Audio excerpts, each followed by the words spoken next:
Ya chicos, estamos de vuelta para la última tanda de hoy día, ¿cierto? Ah, y después más tarde los otros estudiantes me pidieron una... ¿Ustedes fueron? ¿O no? ¿Sesión de repaso? Sí, sí, sí, ¿no? ¿Se escucha, no? ¿Me escuchan? Ah, sí, me escuchan, ya. Ya, súper. Entonces ahí está Cristian, está Lucas, dice que se escucha. Ya. Ok, entonces ustedes me pidieron entonces... Valeria dice hola. Hola Valeria. Colomba dice, ¿a qué hora es la sesión de repaso? Es que no... Ya, a las 4 de la tarde. Sí, después del control. De hecho, pero quiero saber si ustedes me pidieron esa sesión. No me acuerdo si ustedes fueron o no. ¿Sí? ¿Ustedes fueron? Ah, fue otra, ya. O sea, ahí fue otro, entonces otros estudiantes que me pidieron entonces la sesión. Pero claro, dejé la invitación entonces abierta para todo el público, porque obviamente si tienen preguntas, la idea es que entonces puedan aprovechar toda la oportunidad. Entonces les voy a dejar esta sesión de hoy día a las 16 y la sesión del lunes a las 9:30 también voy a dejar una habilitada ahí por si acaso se puedan quedarse. Mira, va a quedar grabada, pero para el NRC que pertenece. ¿Ah? Pero tendría que bajar esa grabación, subirla a una plataforma virtual y compartir con ustedes el link o el URL, sí lo puedo hacer. Ya me puedo comprometer a compartir el URL de la grabación de hoy día a la tarde. Sí, ya, para que la tengan ahí en acceso y para que obviamente puedan ver las preguntas que tengan su compañero. Que lo más probable es que van a ser las mismas preguntas que ustedes o dudas que ustedes van a tener. ¿Ya? Así que voy a hacer el ejercicio entonces de esta clase grabada, pasarla y a su plazo. La del día lunes no sé, no, porque ahí tengo como andar corriendo, no sé si alcance a bajar la clase y subirla, porque igual se demora. Bajarla no se demora tanto, pero subirla a una plataforma virtual sí se demora cuando son clases de una hora y algo, se demora harto. Entonces ahí voy a tratar de hacer el intento, ¿ya? Vamos entonces, quedamos en acoplamiento-reacciones, ¿ok? Y tenemos que terminar la clase, así que vamos de lleno entonces a hablar del acoplamiento-reacciones. Y aquí la pregunta es, muchas reacciones que nuestro cuerpo realiza requieren de energía. ¿Ya? Muchas reacciones requieren de energía. Entonces la pregunta es, bueno, ¿y de dónde sacamos energía? Y ustedes siempre me responden del ATP, ¿cierto? De la hidrólisis del ATP, es como que lo que me contestan siempre los estudiantes. ¿Sí? ¿Correcto? ¿No? ¿Sí? ¿No? ¿No? ¿Sí? ¿Sí? Ya. Entonces, generalmente uno dice, esa es como la respuesta automática que tiene uno como estudiante, dice, no, es la hidrólisis del ATP, perfecto. Pero, ojo, no es la única forma de dónde sacar energía para poder hacer estos acoplamientos reacciones. ¿Eh? Existen otras reacciones también, por ejemplo, la hidrólisis del GTP. ¿Se acuerdan que habían reacciones que necesitaban de GTP? Porque la enzima era específica para este tipo de nucleótidos. Bueno, la hidrólisis del GTP libera una cantidad de energía de 30.1 kJ por mol, muy similar a la hidrólisis del ATP. La hidrólisis de la fosfocreatina, que es otra molécula que se encuentra en altas concentraciones, por ejemplo, en el músculo. Esa, si tú haces una hidrólisis de la fosfocreatina, tiene una liberación de 43.1 kJ por mol, que es mayor, es superior a la hidrólisis del ATP. La hidrólisis del fósforo en piruvato, eso libera una cantidad de energía de 61.9 kJ por mol, o sea, casi el doble, ¿cierto?, de energía. Así que, ¿existen otros componentes que pueden liberar energía? Por supuesto que sí. ¿Ya? No, el ATP no es el único, pero obviamente el ATP es como uno de los principales, el que se lleva como todo el crédito, porque claro, la gran mayoría de las enzimas utiliza ATP para poder acoplar entonces las reacciones. ¿Pero existen otros tipos de reacciones? Claro que sí. Lo mismo pasa acá, estos son otras reacciones que también liberan energía, por ejemplo, la hidrólisis de los tioésteres, la hidrólisis del acetil-CoA, la hidrólisis de la succinil-CoA, liberan respectivamente 31.4 y la otra 32.6 kJ por mol. ¿Ya? Esto no lo tienen que aprender, obviamente que no. Lo importante es que ustedes entiendan de que el ATP no es la única molécula energética que nosotros tenemos en nuestro cuerpo, sino que existen otras más, pero obviamente que la que más se ocupa es el ATP. ¿Ya? Natalia Núñez dice, profe, ¿la fosfocreatina tendría relación con la creatina que forman los deportistas? Excelente pregunta, sí. Efectivamente, mira, la creatina, voy a hablar primero, es justamente la que utilizan los deportistas, voy a poner aquí creatina. ¿Y por qué los deportistas consumen creatina? Bueno, porque esa creatina llega a nivel del torrente sanguíneo, se absorbe, ¿cierto? Y en el músculo llega a nivel muscular. Y cuando en el músculo, voy a poner aquí músculo, cuando llega entonces a nivel muscular, esa creatina se fosforila, quedando como fosfocreatina. Y eso lo fosforila una enzima que se llama creatina fosfoquinasa o CK o CPK, que también es la simbología. Hablamos de ella en enzimas clínicas. Entonces, esta creatina que se consume se fosforila y se guarda en el músculo, queda ahí. Entonces, cuando el deportista se pone a hacer un ejercicio, obviamente va a gastar ATP, pero también tiene una reserva de fosfocreatina, que también libera energía. Y por lo tanto, dice que esa fosfocreatina te ayuda para dar el último esfuerzo cuando haces un deporte extremo, ¿sí? Por ejemplo, si eres un deportista de levantamiento de pesas, esos que hacen como los lifts, que son los levantamientos, dicen que esta fosfocreatina entonces te da ese delta de energía extra como para poder levantar ese último envión y que obviamente puedas ganar una competencia, por ejemplo. Entonces, por eso se consume la creatina en algunos casos. ¿Vamos bien? Buena pregunta, Natalia, pregunta aplicada. Andrés Pinoza dice, cada enzima elige qué metabolito para la energía usar o pueden ser usar. Ah, ya, buena pregunta. No, cada enzima, como es específica, Andrea, cada enzima sabe qué tipo de metabolito va a ocupar. La gran mayoría de las enzimas utilizan ATP como metabolito para poder acoplar reacciones. ¿Ya? Pero también existen enzimas que obviamente utilizan GTP porque son específicas de GTP, hay otras que utilizan fosfocreatina, ¿ya? Pero las que más se conocen, digamos, utilizan ATP, ¿sí? Pero son específicas, ellas no pueden elegir, ellas están diseñadas como para uno de estos, ¿sí? Natalia Núñez dice, ¿y es recomendable solo para deportistas o para adultos más viejos también? Eh, ahí Natalia está pescando como veras con manzana porque dice adultos viejos y deportistas, es como que casi son incompatibles. Pueden haber adultos viejos, más viejos, ¿cierto? Deportistas, ¿cierto? Si nosotros comparamos en edad, pues, deportistas con distinta edad, adultos sin ser deportistas, ahí sí. Y en ese caso, aunque sea joven o sea más adulto, el tomar creatina no debiera tener un impacto en a nivel energético. Así que en ese caso no es para qué suplementarse con creatina. ¿Ya? De hecho, la creatina puede llevar en algunos casos a la acumulación y retención de líquido. En algunos casos hay personas que le producen ciertos problemas gastrointestinales. Entonces, la verdad, hay que consumir algo si es que no lo está usando. No, en ese caso, no es recomendable. Ya, buena pregunta. Vamos con esto entonces. ¿Qué es y para qué sirve el ATP? Y esta respuesta usted ya la tiene, porque yo se lo he mencionado constantemente. Mira, el ATP es la moneda de intercambio. Aquí salen como estas monedas como bitcoins, ¿cierto? Que son como monedas virtuales, ¿ya? El ATP es como una moneda virtual, básicamente, porque el ATP se utiliza para acoplar reacciones, es la moneda de intercambio que tiene la célula para poder llevar a cabo procesos anabólicos.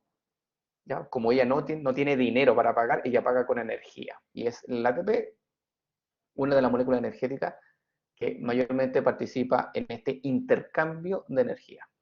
¿Se entiende? ¿Se entiende esta asociación? ¿Sí? Ya.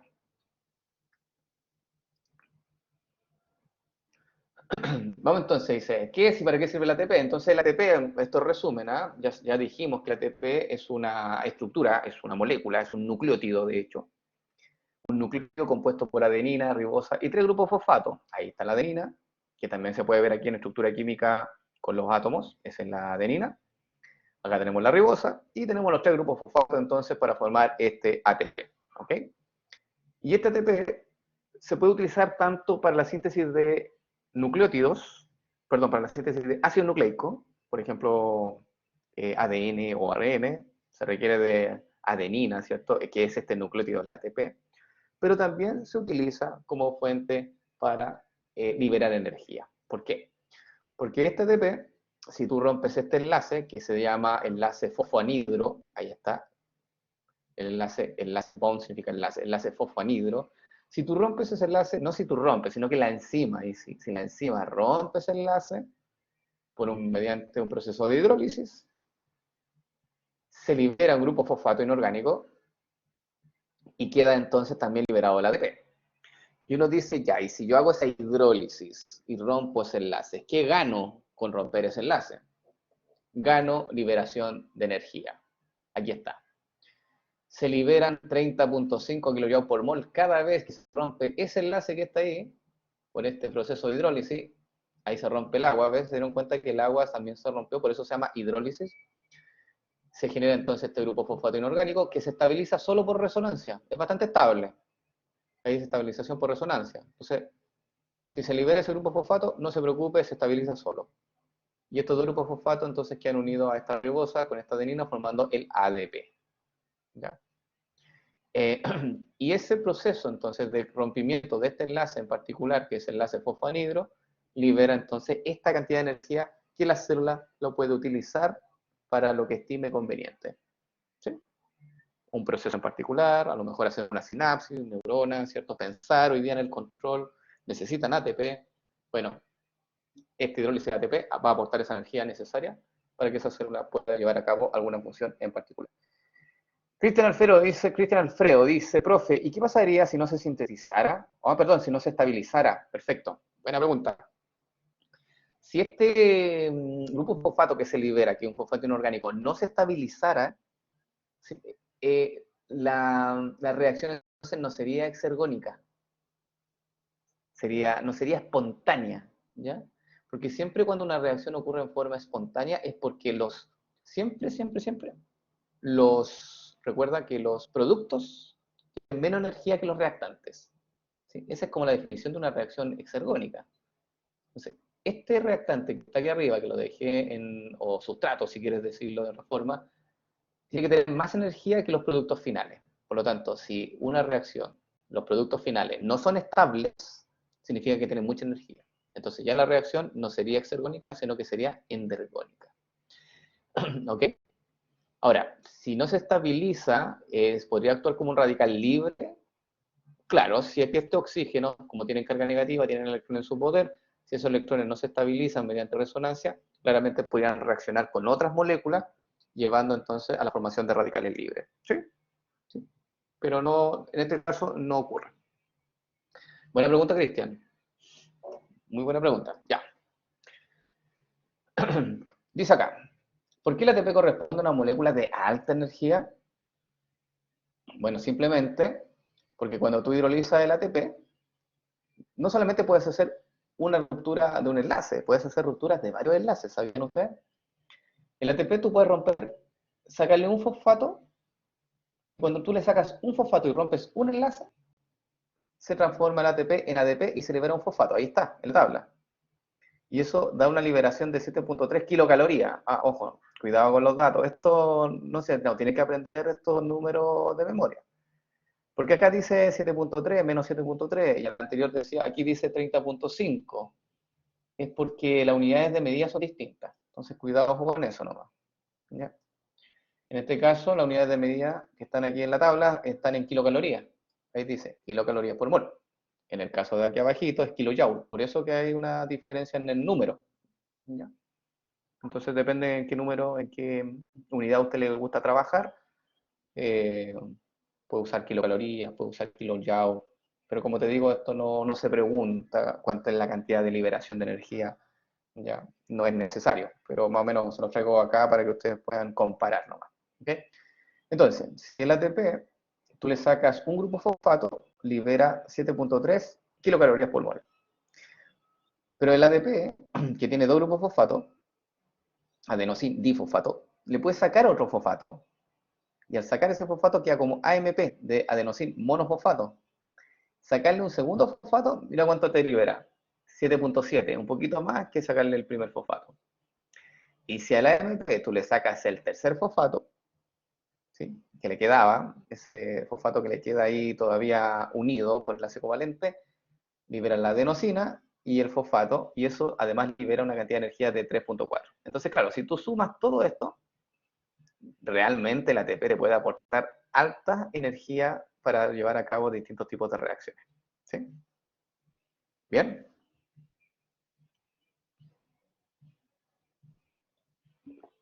Sí. Dice, ¿y para qué el ADP sea ATP se necesita? Exactamente, Alfredo. Buena pregunta, Alfredo. Mira, si tú quieres hacer la reacción al revés, si tú quieres, por ejemplo, voy a poner aquí ADP y formar ATP, ya tendrías que hacer esta reacción, que voy a colocar y la vas a ver en un rato. Ahí, ¿cierto? Si yo quiero sintetizar ATP, tengo que hacer la reacción justamente inversa. Tengo que tomar un ADP y tengo que sumarle un fosfato y hacer la unión mediante una ligasa y generar un ATP. Esa reacción es endergónica, requiere de energía. ¿Y cómo lo voy a obtener esa energía? Mediante el consumo de nutrientes. ¿Cuánta energía necesito? Justamente el mismo número, pero con el signo contrario. ¿Ya? En este caso necesito 7.3 kilojoules por mol, positivo. En este caso, 7.3 kilojoules por mol, perdón, kilocalorías por mol, ¿ya? O 30.5 kilojoules por mol es lo que se requiere de energía para llevar a cabo entonces esta reacción. Por eso es muy simple esto de los delta G, porque lo único que hay que hacer ahí es cambiar el signo nomás. 30,5 entonces kilojoules partido por mol. Es lo que se necesita en específico para poder sintetizar en este caso o poder unir un ADP con un fosfato. ¿Se entendió? ¿Sí? Ya. Ok, entonces, ¿de qué nos sirve el ATP? Todo lo que hemos hablado es para, ustedes me lo pueden responder. ¿Para qué nos sirve entonces el ATP en una célula? ¿Cuál es como resumen, digamos? A ver, chicos, si tienen alguna idea. ¿Para qué me sirve entonces el ATP? Aporte energético, efectivamente, para acoplar reacciones. Como fuente de energía para los procesos metabólicos, exactamente, para que ocurran reacciones anabólicas, muy bien, para que ocurran reacciones que no son termodinámicamente favorables. Para hacerlas favorables necesito de energía. ¿Y de dónde voy a sacar energía? Del ATP. Es para eso. Es la moneda de cambio, la moneda de intercambio que una sola utiliza para poder pagar y poder llevar a cabo entonces reacciones que no son favorables. Por ejemplo, esta, mira, fíjate. Esta reacción de acá, que dice que la glucosa más un fosfato se unen para formar glucosa sin fosfato, esa reacción tiene un delta G y una reacción endergónica. ¿Se dieron cuenta? Porque los productos tienen más energía que los sustratos. ¿Se dan cuenta de esta primera parte? Reacción 1, dice, reaction 1. ¿Sí? Bueno, ¿cómo hago entonces para que esta reacción se lleve a cabo? La acoplo con otra, que aquí en la reacción número 2, que es la hidrólisis del ATP, que libera energía. Mira todo lo que libera, alta energía. Entonces hago básicamente la fusión y ahora sí puedo fosforilar la glucosa y generar la reacción de glucosa fosforilada, la glucosa más el ATP, generando glucosa sin fosfato, la glucosa fosforilada, y que obviamente es una reacción favorable porque hay liberación de energía, gracias al acoplamiento del ATP. Si el ATP no está presente, imagínate yo saco del ATP de acá, lo quito, esta reacción de fosforilación de la glucosa no se podía llevar a cabo. ¿Ok? Cristian dice, en esa foto, ¿el delta G sería la energía de activación? No, el delta G en este caso, estimado, es la energía liberada o la energía captada. En este caso, la energía que se necesita en esta primera reacción, en la flecha roja, es la energía liberada y en esta flecha roja también energía liberada. ¿Cuál es la energía de activación? Se mide desde la base de los sustratos hasta el pic de la curva. Por ejemplo, en esta tercera reacción te voy a mostrar dónde se ve la energía de activación. Buena pregunta, Cristian. Se hace eso en la solemne. Lo que te voy a marcar en verde es la energía de activación. ¿Está? Acá, esto que está en verde, todas las flechas verdes, eso es la energía de activación. Ahí. ¿Sí? Que es desde la base del sustrato hasta el pic de la curva. Base de los sustratos, pic de la curva. Base de los sustratos, pic de la curva. Esa es la energía de activación. Y así que para que lo puedan diferenciar en una gráfica. Y esto no, pues esto es la energía o que se libera o la energía o que capta. En este caso, captación de energía, liberación de energía, liberación de energía. Bien. Ya, esto ya lo vimos. La síntesis directa dice de los metabolitos empleados para el acoplamiento de reacciones es altamente endergónica. Estos son entonces algunas moléculas que sirven que nosotros, si nosotros queremos sintetizar estas moléculas, por ejemplo, si yo quiero sintetizar ATP, necesito de 30.8 kJ por mol. Si yo quiero sintetizar GTP, necesito de 30.1 kJ por mol. Y así sucesivamente. O sea, si se dan cuenta, esta tabla tiene los mismos valores que las tablas anteriores, pero el signo cambia. Voy a proceder para que no se pierda.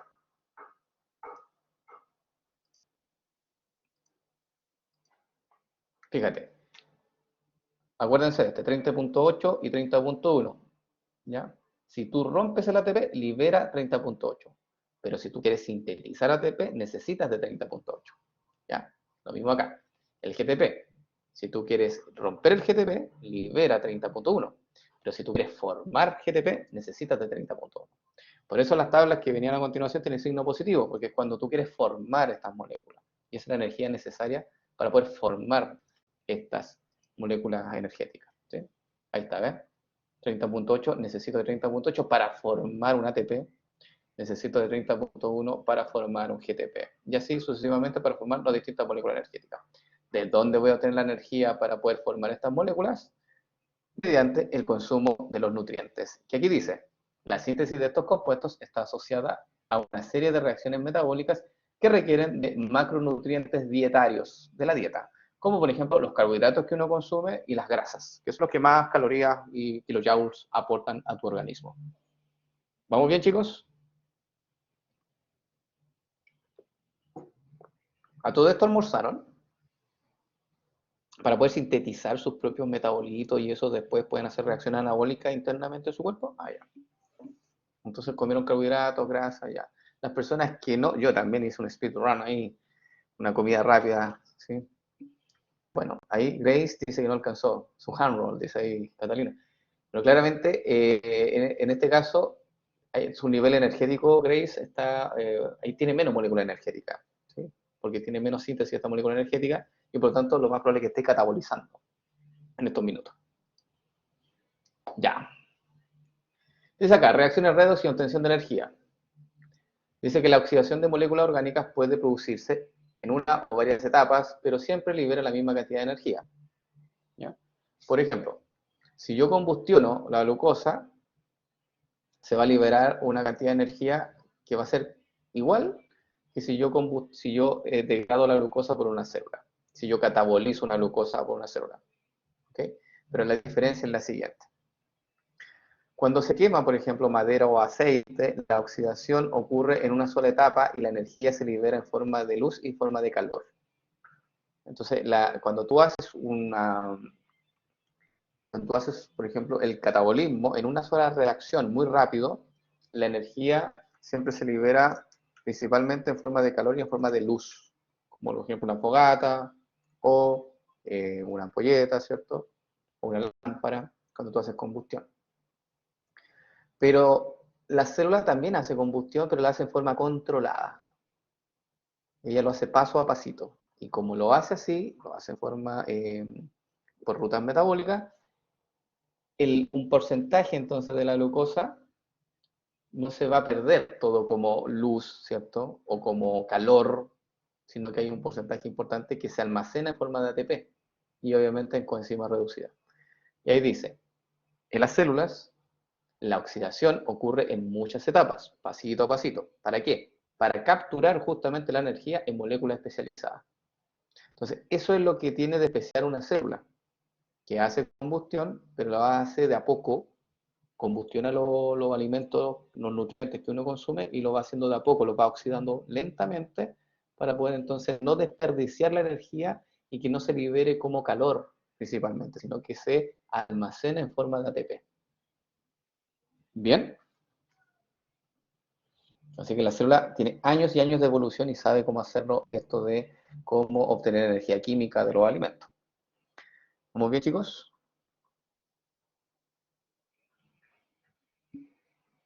¿Dudas? Ya, vamos entonces. Esto ya lo habíamos hablado en un momento atrás, ¿cierto? Y esto también lo habíamos hablado. Dijimos que nuestro cuerpo básicamente es una máquina, ¿sí? Y aquí voy a mostrar, voy a solamente a mencionar esta imagen que ya la habíamos revisado anteriormente, en donde nosotros tenemos distintos tipos hacemos distintos tipos de funciones internas. Por ejemplo, impulso eléctrico, contracción muscular. ¿Qué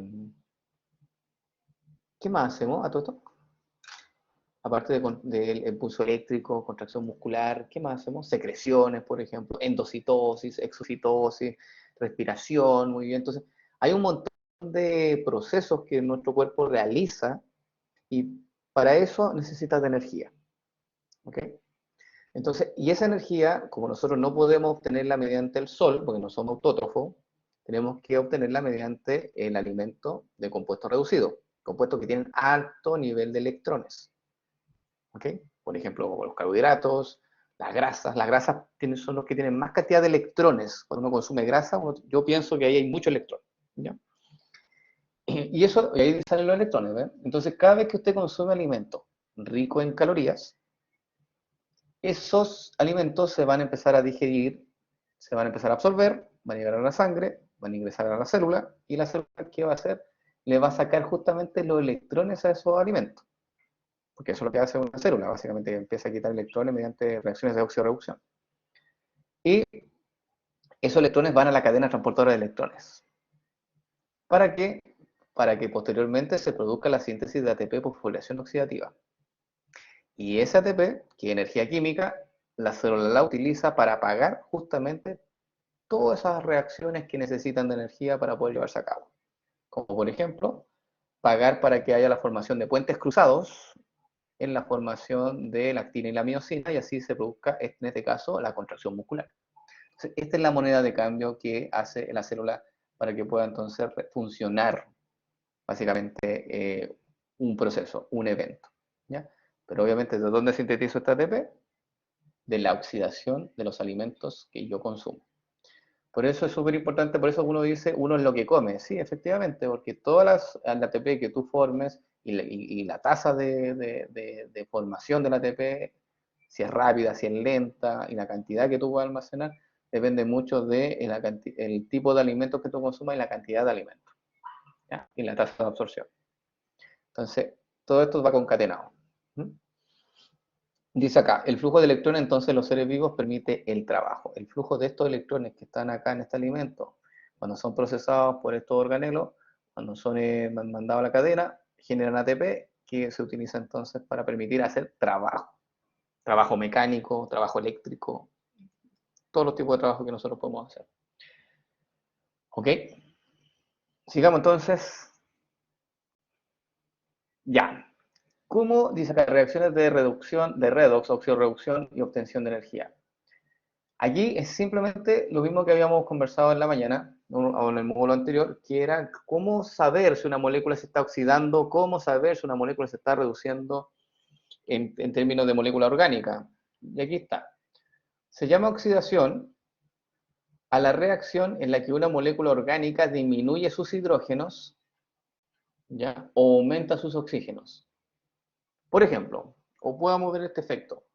Mira, aquí hay un alcano, que es un metano. ¿Qué le está pasando a este metano en esta reacción?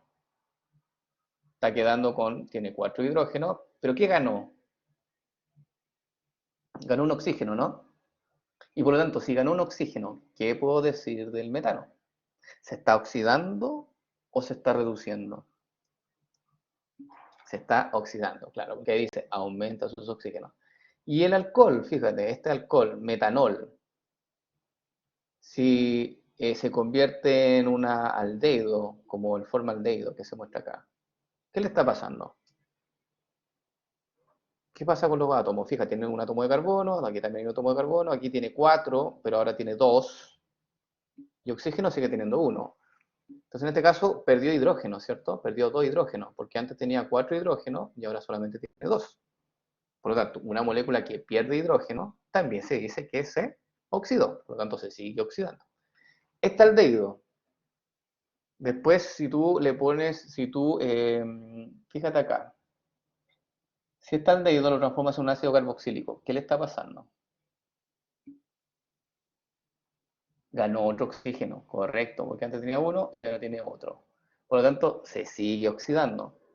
Y ahora este ácido carboxílico, si lo transformas en dióxido de carbono, ¿qué le pasó? Perdió dos hidrógenos, ¿no? Ese hidrógeno se perdió, quedó entonces un carbono con dos oxígenos, por lo tanto se sigue oxidando. Entonces, el flujo de las flechas te está diciendo que una molécula se está oxidando. ¿Qué pasa si el flujo fuera al revés? ¿Qué puedo decir de la molécula? Si esto lo miro en sentido contrario. ¿Qué le estaría pasando entonces al dióxido de carbono si pasa a ácido carboxílico, por ejemplo? Exactamente, se estaría reduciendo, todo al revés. Si el ácido carboxílico pasa al aldehído, se estaría reduciendo y así, porque estaría ganando hidrógeno o estaría perdiendo oxígeno, por eso que se llamaría reducción. ¿Ya? Yo ahora quiero que ustedes me digan, ¿por qué nosotros cuando consumimos alimento, imagínate un alimento, una manzana, ponte tú, y yo como una manzana, mi cuerpo oxida la manzana? ¿Qué significa eso? ¿Por qué, por qué esas rutas catabólicas son de oxidación? ¿Qué le va a pasar a esa manzanita finalmente? Exactamente, porque las moléculas empiezan a captar o liberar hidrógeno. Efectivamente, entonces, imagínate, para que lo entendamos así como en simple. Voy a escribir aquí la fórmula de la glucosa. ¿Se acuerdan de la fórmula de la glucosa? ¿Me la pueden mencionar ahí? Sí, ya, ahí está. C6H12O6. Ahí lo puse ahí arriba. ¿Sí? Ahí tengo la fórmula de la glucosa. Sí. Perfecto. ¿Qué necesito yo para oxidar la glucosa? Puede ser difícil la pregunta, pero la verdad no es tan difícil. La célula, para oxidar esta glucosa, ¿qué necesita? No, pero antes de quitarle los hidrógenos, ¿qué necesita? Oxígeno, muy bien, necesito oxígeno. O2, por algo yo respiro, ¿cierto? O2. Ahí está. ¿Y qué obtengo como producto?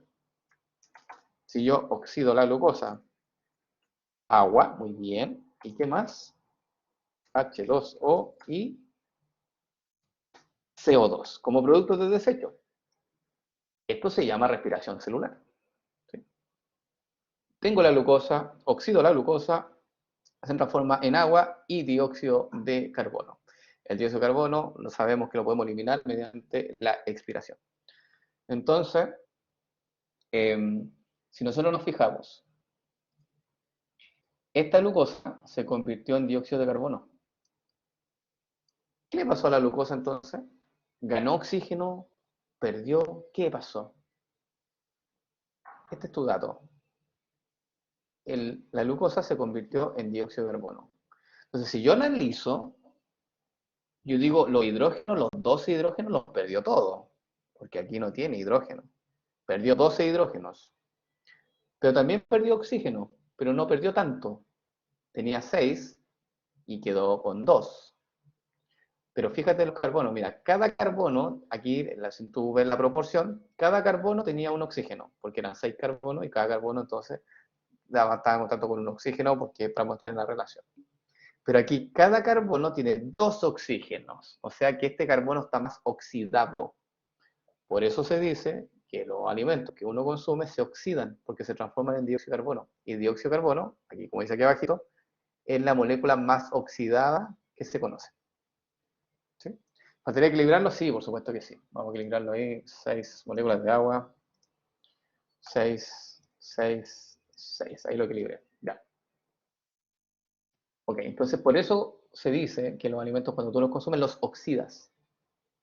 Porque los conviertes, ¿cierto? Estos pierden oxígeno, ganan oxígeno o pierden hidrógeno, entonces finalmente se lleva a una oxidación. Daniela dice, hay que ver la relación entre carbono y oxígeno, entonces sí, no la cantidad, la relación es lo más importante. Si las reacciones, Daniela, buena pregunta, si tú ves las reacciones así paso a paso, es más fácil ahí te puedes ver no tanto la cantidad, sino más bien los cambios que hubo. Por ejemplo, acá se captó un oxígeno. Ah, perfecto. oxidación.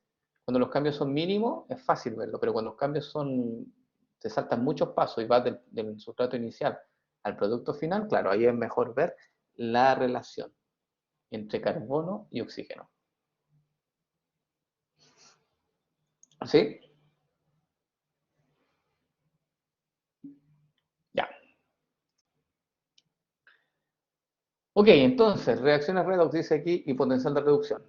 En toda reacción redox, recuerde que una reacción redox es una reacción de una especie que se reduce y otra que se oxida. Por eso dice redox, red de reducción, ox de oxidación. Siempre hay un intercambio de electrones y siempre hay alguien que se va a oxidar y otro que se va a reducir. Y aquí dice, en toda una reacción redox, el agente reductor se oxida, pierde electrones. Y el agente oxidante se reduce, o sea que gana electrones. Por lo tanto, el agente reductor, el que pierde electrones, y esos electrones se los pasa al agente oxidante. Y el agente oxidante, al captar esos electrones, se dice entonces que el agente oxidante se redujo y la molécula queda reducida. Y como el agente reductor, el que perdió los electrones, se dice entonces que él se oxidó y queda como molécula oxidada. Entonces es súper importante tener los conceptos claros de lo que es un agente reductor, un agente oxidante, molécula reducida y molécula oxidada. Y para hacia dónde es el flujo de electrones. ¿Bien? ¿Sí? ¿O quieren otro ejemplo? ¿O quieren un ejemplo más simple? ¿Quieren un ejemplo más simple? ¿O que ustedes mismos lo hagan y que lo pongan, digamos, a la... ¿Sí? ¿No? ¿Ya? Un ejemplo simple, mira. No sé si es tan simple. C6, H12O6. Más oxígeno. Pasando a el mismo ejemplo que la misma reacción que di anteriormente. H2O y CO2. En esta reacción, yo quiero que usted identifique qué molécula se oxidó y qué molécula se redujo.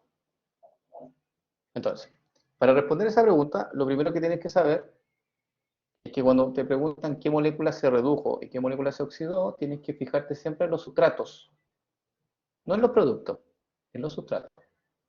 Entonces ahora, la pregunta es, ¿quién se oxida? ¿La glucosa o el oxígeno? ¿Quién se oxidó? ¿La glucosa o el oxígeno? El que se oxida después de la reacción. La glucosa. ¿Todos de acuerdo que la glucosa es la que se oxida? Súper. Entonces, la glucosa es la que se oxidó. Voy a poner ahí, se oxidó. Por lo tanto, si la glucosa se oxidó, ¿qué le pasó al oxígeno? Si es una reacción redox, porque alguien tiene que reducirse, otro tiene que oxidarse. Por lo tanto, este se redujo, por descarte. Si no me creen, el oxígeno se convierte en agua, o sea, gana hidrógeno. Ah, se redujo. Y después viene la parte de agente. El que se oxidó se le denomina agente reductor. Por lo tanto, este es el agente reductor y el oxígeno sería el agente oxidante. Y esa es la forma entonces de cómo identificar un agente reductor o un agente oxidante. Tienen que fijarse primero quién se oxidó, quién se redujo. Una vez que lo identifican, ahí sí le pueden dar los nombres a los distintos agentes. ¿Bien?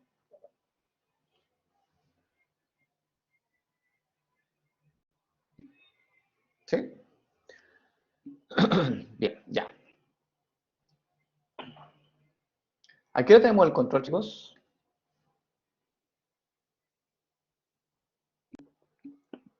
A las 15:40. Ah, ya. ¿Y después de esto tienen clase? Después de mi clase tienen una clase. ¿Sí? Ah, ya. Ok. Simplemente preguntaba. Ya, dice que entonces reacciones redox y potencial de reducción. Ah, no, esto lo vamos a saltar, chicos, porque la verdad, esto antes se pasaba como materia. El potencial de reducción, si quieren lo hablamos, no es difícil. Y tiene que ver con este valor. ¿Ya? Potencial de reducción es la capacidad de una molécula de captar electrones. Eso es el potencial de reducción. ¿Sí? Para que usted lo entienda más simple, ¿usted escuchó el concepto que te dice esta persona tiene potencial? ¿Sí? ¿O no? Cuando alguien le dice, no, tiene potencial, ¿sí? ¿Qué significa eso en ese término? En ese contexto, cuando alguien te dice, no, tú tienes el potencial de que te va a ir bien en bioquímica. ¿Qué te está diciendo? Que puedes hacerlo, ¿no? Que tienes la capacidad, efectivamente. Entonces acá, para que ustedes lo entiendan, ese potencial significa capacidad. Ahí puse capacidad. Y de reducción, ¿qué significa de reducción? La capacidad de captar electrones, ¿no? Porque eso es reducción. Una molécula que capta electrones se reduce. ¿Sí? Entonces, dicho de esa forma, el potencial de reducción es la capacidad de una molécula, vean aquí, de captar electrones. Entonces podemos decir, más simple, en vez de decir el potencial de reducción, podríamos decirte la capacidad que tiene la molécula de captar electrones. Y esa capacidad es distinta para cada molécula. Y esos datos se encuentran tabulados mediante este símbolo que se llama E, que es potencial de reducción. Y se mide en volts. Entonces, hay moléculas que tienen alto potencial de reducción y hay moléculas que tienen bajo potencial de reducción. Entonces, las moléculas que tienen bajo potencial de reducción no les gusta tomar los electrones, porque tienen bajo potencial, no tienen dedos para el piano para andar tomando electrones. Pero las moléculas que tienen alto potencial de reducción, ellas sí les gusta tomar electrones. Por ejemplo, ¿cuál de estas moléculas de acá es la que se va a quedar con los electrones? Si tú, por ejemplo, juntas, pones en un tubo alfa-cetoglutarato y le pones oxígeno, ¿quién se va a quedar con los electrones en base al potencial de reducción? ¿El alfa-cetoglutarato se queda con los electrones? ¿O el oxígeno se queda con los electrones? El oxígeno, efectivamente. ¿Por qué? Porque cuando tú colocas a los dos, estas dos especies, dentro de, qué sé yo, vamos a especular, dentro de un tubo, por ejemplo, y le pongo electrones, así, simplemente como una idea, los electrones siempre se van a ir al oxígeno. Y eso tiene que ver porque el oxígeno tiene un mayor potencial de reducción, o sea, tiene una mayor capacidad de captar los electrones. Mientras que el alfa-cetoglutarato tiene un bajo potencial de reducción y por lo tanto si tiene que captar electrones, no va a ser el más óptimo, no va a ser el más hábil en hacerlo, si lo pones al lado del oxígeno, si lo comparas con el oxígeno. ¿Se entendió? ¿Sí? Entonces, esto se los comento porque después cuando nosotros hablemos de la cadena transportadora de electrones, va a aparecer este concepto de potencial de reducción. Solamente el concepto, para que ustedes lo recuerden, capacidad de captar electrones. ¿Ya? Dice acá, y esto, uy, espera un segundo, quiero echar un vistazo. Ah, como cerrando. Ah, queda poquito. Ya. Bien, vamos a terminar. Súper. Entonces, los electrones tienen que ser transportados por moléculas biológicas para poder entonces obtener energía. ¿Sí? Recuerden que los procesos anabólicos necesitan de electrones y para ello entonces existen estas coenzimas que pueden transportar electrones. Las coenzimas y grupos proteicos que transportan electrones y que existen son el NAD, el NAD+, el FAD y el FMN, que no es la primera vez que aparece aquí en las clases. ¿Ya? Todo esto entonces se llaman coenzimas, o en algunos casos, en algunos textos le dicen grupos prostéticos. Al FAD al menos le dicen a veces grupos prostéticos. ¿Okay? Dice acá, existen muchas enzimas que catalizan reacciones de oxidorreducción o de oxidación y canalizan esos electrones en unos pocos transportadores de electrones. Entonces, estos son los encargados de poder recibir esos electrones o cederlo en el caso de que se requiera.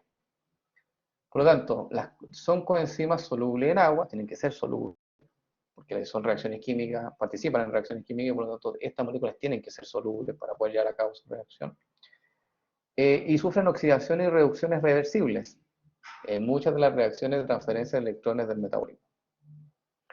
El NAD+ y el NAP+ se mueven libremente de una enzima a otra. Recuerden que estas son coenzimas y se pueden unir a las enzimas en forma transitoria. Significa que si una enzima necesita de alguna de estas coenzimas, la coenzima llega al lugar, asiste a la reacción Y una vez que la reacción se lleva a cabo, la coenzima se suelta y va a otra enzima para ayudar y asistir nuevamente otra reacción. Pero el FAD y el FMN, ellos no pueden unirse y liberarse cuando quieran. No, estos cuando se unen a una enzima, lo hacen covalentemente a las proteínas, lo hacen estrechamente. Se conocen como flavoproteínas. Cuando están unidas, estos grupos protéticos, cuando se unen a la enzima, se denominan en conjunto flavoproteínas. Y dice ahí, para las cuales sirven como grupos prostéticos. Entonces, claro, estos no tienen la libertad absoluta de poder salirse y volverse a unir a una enzima, sino más bien o se unen, o sea, se quedan unidas y ahí se quedan. Y siguen haciendo las reacciones con esa enzima para el resto del tiempo de vida o vida media que tenga la enzima. ¿Okay? Así que ya hablamos de estos coenzimas importantes en el transporte electrónico. ¿Dudas hasta acá, chicos?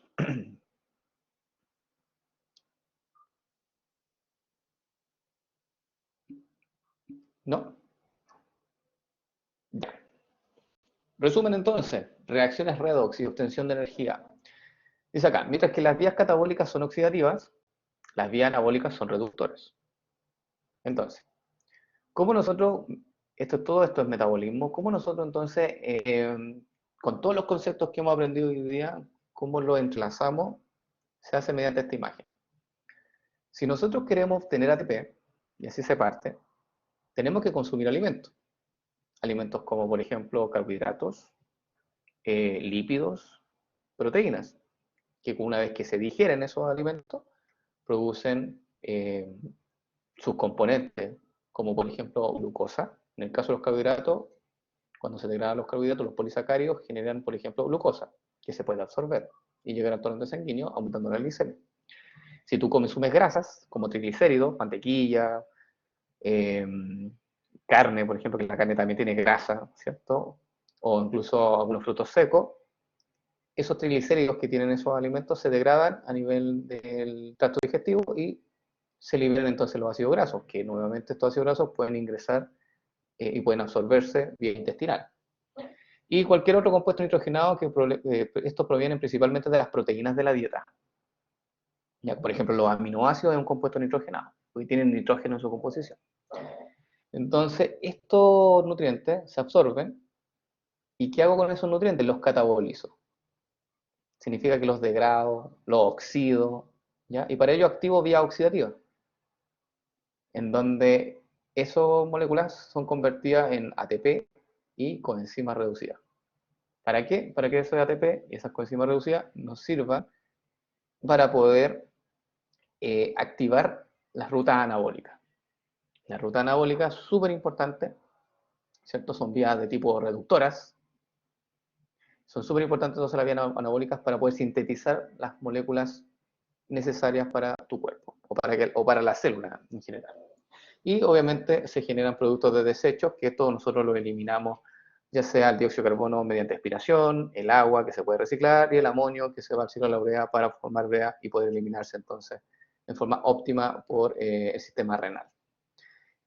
Entonces todo esto va concatenado y va junto y todo esto entonces forma parte del metabolismo de un ser humano, ¿ya? O un ser vivo en general.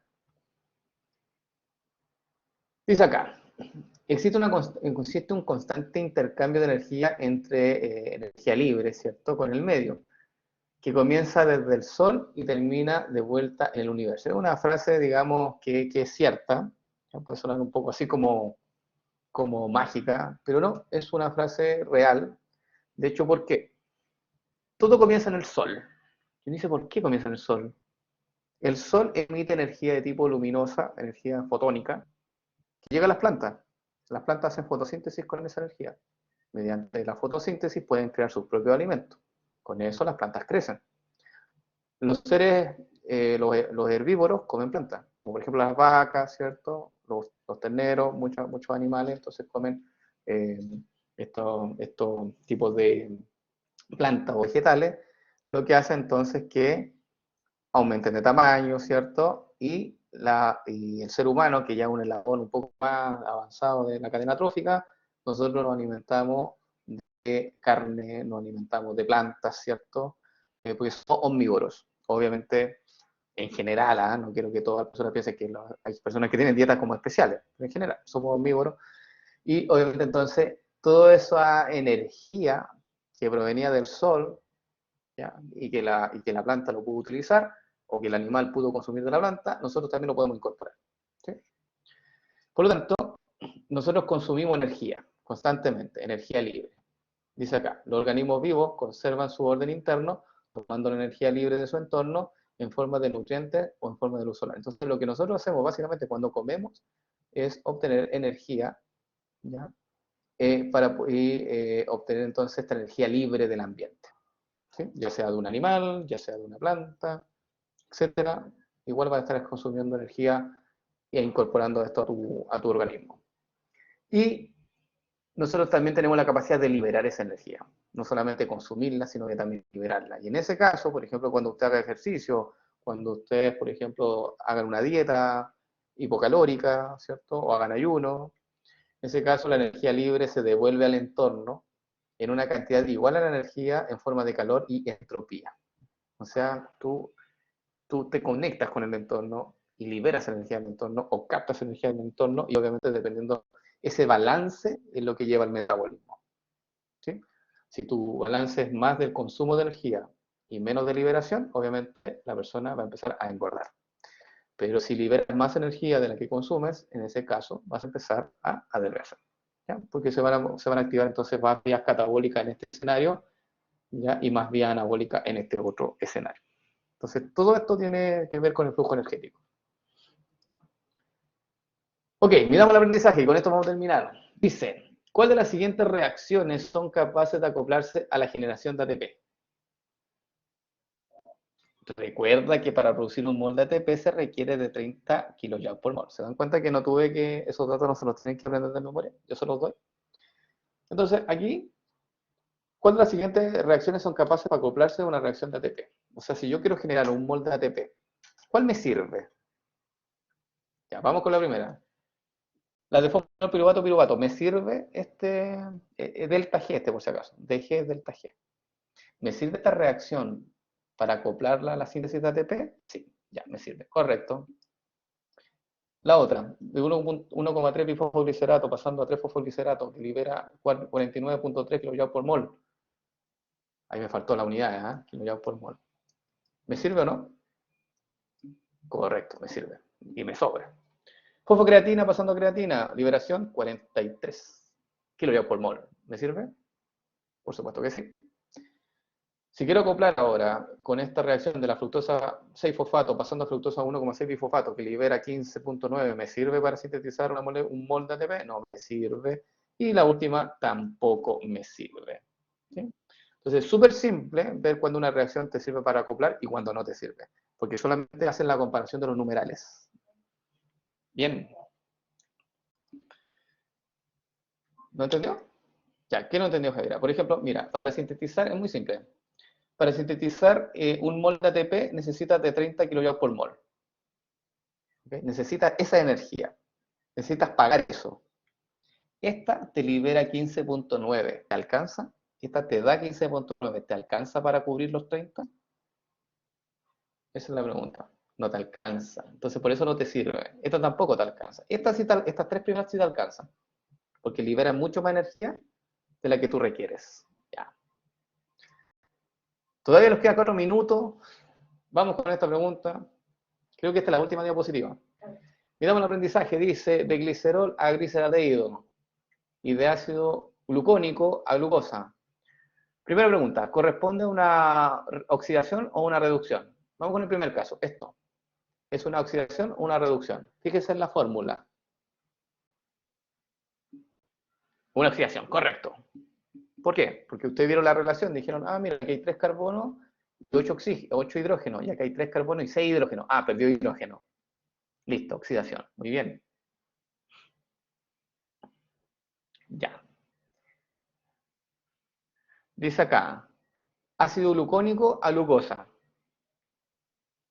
¿Oxidación o reducción? Reducción, correcto, porque aquí claramente estoy ganando 2 hidrógenos, aquí habían 10, aquí hay 12, y las relaciones del oxígeno y del carbono se mantienen, el carbono se mantiene constante y el oxígeno además baja. Así que sí, es una reducción. Siguiente pregunta, ¿cuál molécula está más reducida y cuál es más oxidada? ¿Cuál molécula está más reducida? De estas dos primeras, ¿el glicerol o el gliceraldehído? ¿Cuál está más reducida? ¿Cuál tiene más electrones? ¿Sí? El glicerol, correcto. Muy bien. Y abajo, última pregunta. Antes que se conecte a su control, ¿cuál es la molécula más reducida? La glucosa, efectivamente. La glucosa tiene más electrones que ácido glucónico, simplemente porque tiene más cantidad de hidrógeno, menos cantidad de oxígeno, y por lo tanto yo sé que es una molécula altamente reducida. Ya chicos, terminamos muy bien. Dice acá, profe, ¿y se puede comparar entre el gliceraldehído y glucosa? Sí, claro, comparémoslo. Gliceraldehído, glucosa, gliceraldehído, glucosa. Aquí sí me hiciste una jugada compleja. Porque claro, el gliceraldehído tiene justamente la mitad de carbono, de hidrógeno y de oxígeno, y por lo tanto tienen la misma oxidación. Ya tienen la misma oxidación, porque las proporciones se mantienen. Buena pregunta. Javier Valdés dice, profe, una pregunta antes de ir al control. ¿La decisión proteolítica siempre es una modificación covalente irreversible? Sí, correcto, Javiera. Siempre es una modificación covalente de tipo irreversible. Ya, ok. Dice que hay tiempos de fase de 5 minutos. ¿Quieren que les dé un tiempo de fase de 10 minutos? No, no creo que sea necesario. ¿Sí? Ya voy a darle unos minutitos más. Ya chicos, que estén bien, cuídense y vean si se pueden conectar hoy día más tardecito. Y en la tarde les voy a habilitar su nota y la revisión de su control. Que esté bien, éxito hoy día. Chao, chao. Chao, señorita Valeria Bustamante. Chao, señorita Grace.